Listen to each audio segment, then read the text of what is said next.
Hey guys, my name's Radek. I'm your TA for Microeconomics 1B03. Now, economics is based on 10 principles, and well, I'm not going to read them off to you, but let me assure you, you need a master's degree in economics to understand them. Lucky for you, I'm doing my master's and will translate them for the uninitiated. The first 7 of these principles are microeconomics, and the last 3 are macroeconomics.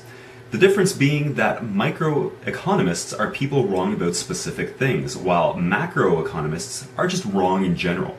I should remind you that macroeconomists have successfully predicted the last 9 out of 5 recessions.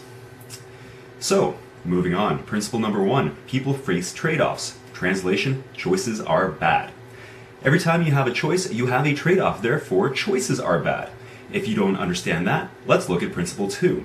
The cost of something is what you have to give up to get it. Translation, choices are really bad. Let's get an example. You have an iPod. You value it at $100. Somebody gives you an iPod. Your economic profit is $100. Great. So now you have... What the hell is this thing? It's a tape player, right? Walkman. You value this at $20. So now you have a choice between a $100 iPod or a $20 tape deck. You take the iPod, all of a sudden your economic profit is only $80. This is why choices are bad. Now the worst possible choice is getting an iPod or an identical iPod, both of them valued at $100. Now, to a lot of people who don't understand economics, they'd say, you know what, that's the same thing as getting offered one iPod, but it's not, and that kind of sloppy thinking won't get you a tenure track. So you choose an iPod and all of a sudden your economic profit is actually 0. Do you see why choices are bad? Alright, so let's simplify this. Choices are bad, choices are really bad. If you don't understand why choices are bad, well, you're probably stupid. So moving on to principle 3. Rational people think at the margin. Translation, people are stupid.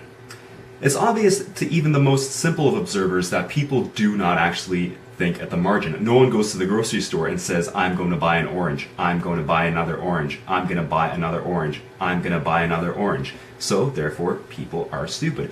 And so if the principles of economics are correct and rational people think at the margin, which they don't, we're left to a most unhappy conclusion. People are stupid. Principle 4. People respond to incentives. Now the dictionary says that incentive is something that influences to action. Synonym, motive. Translation, people are motivated by motives, or they are influenced to action by things that influence them to action.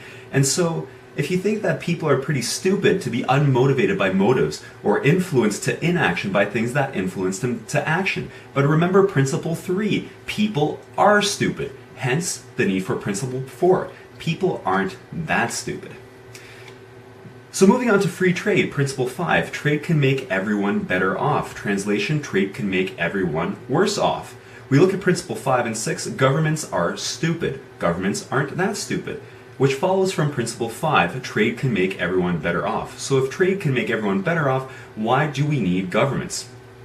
Now when we look at principles 8, 9, and 10, the translation is just blah blah blah because nobody actually likes macroeconomics.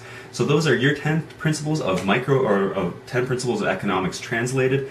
My name is Radek. I hope this made things a lot clearer for you.